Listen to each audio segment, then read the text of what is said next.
em torno de 70 bilhões, mas das medidas anunciadas pelo governo ou pelo ministro Haddad e a sua equipe econômica, elas não têm exatamente assim uma sustentabilidade de que são capazes de entregar essa economia. Vamos lá, porque são essas as medidas aqui, para a gente ver o próximo gráfico aqui que nós colocamos, a próxima tela. Bom, tem o teto para o salário mínimo até 2,5%, ou seja, vai mudar a forma do cálculo do salário mínimo. É uma medida, de certa forma, impopular, que está mexendo justamente na remuneração mais básica da população brasileira.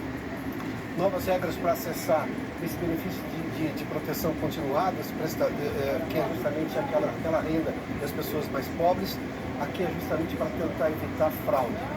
Mas isso aqui não tem grande potencial de economia. Na verdade, é para evitar fraude. Esse é o objetivo. Vender isso como uma tentativa de reduzir o tamanho do custo, do gasto que o governo tem, não é exatamente algo que se sustente.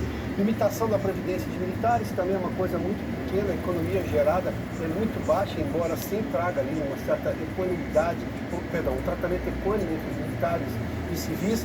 Fim do super salário de servidores públicos. Bom, isso deveria ter acabado há muito tempo, mas tem muita decisão da justiça que vai no sentido contrário, ou seja, tem muita coisa que pode não dar certo.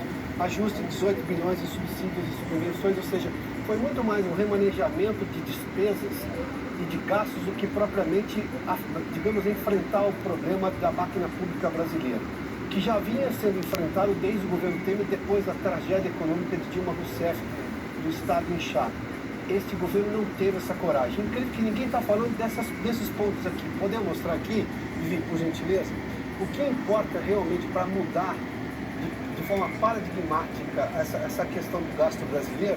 Antes, perdão, teve a isenção do imposto de renda, o anúncio que o governo está chamando de reforma da renda, até 5 mil, ou seja, a partir de 2026, haveria isenção do imposto de renda.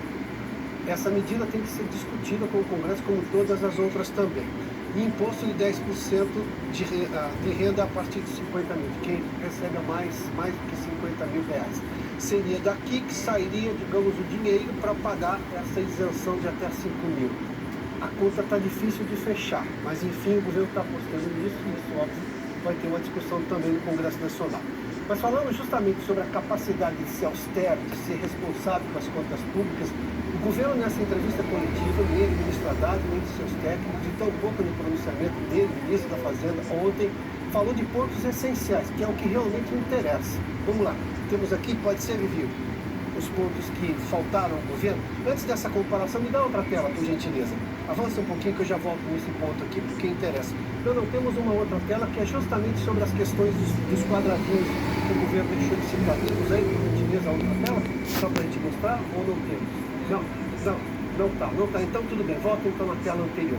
Mas o que eu ia falar são pontos importantes. E quais são esses pontos? O governo não falou, por exemplo, em redução da máquina pública.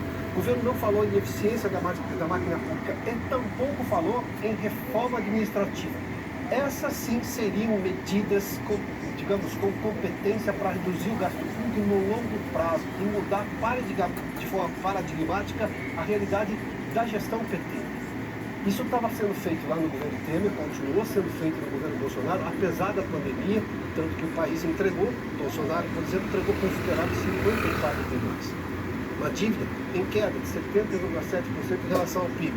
O dólar a 5,28 e houve uma queda de pouco mais de 5% ao longo do ano. Ou seja, uma melhora no ambiente, uma crença na política econômica de um governo liberal com preocupação fiscal.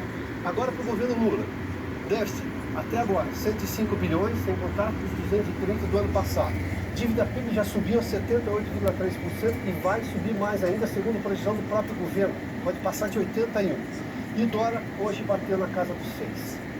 Isso aqui é um governo que enche a máquina pública, que não discute, obviamente, a redução do tamanho do custo do Estado do cidadão brasileiro, aumenta os gastos, gera déficit. Bom, a gente vê a realidade dos dois governos comparada aqui de forma muito clara. Vamos seguir, claro que isso teve um impacto no dólar, a gente vai mostrar aqui a cotação do dólar hoje. Neste momento está em 5,99, fechou esse valor, mas bateu no 6, ou seja, uma alta de quase 1%. E o dólar já vinha subindo. Vamos lá, porque a gente tem também esse comparativo, digamos, de um ano todo.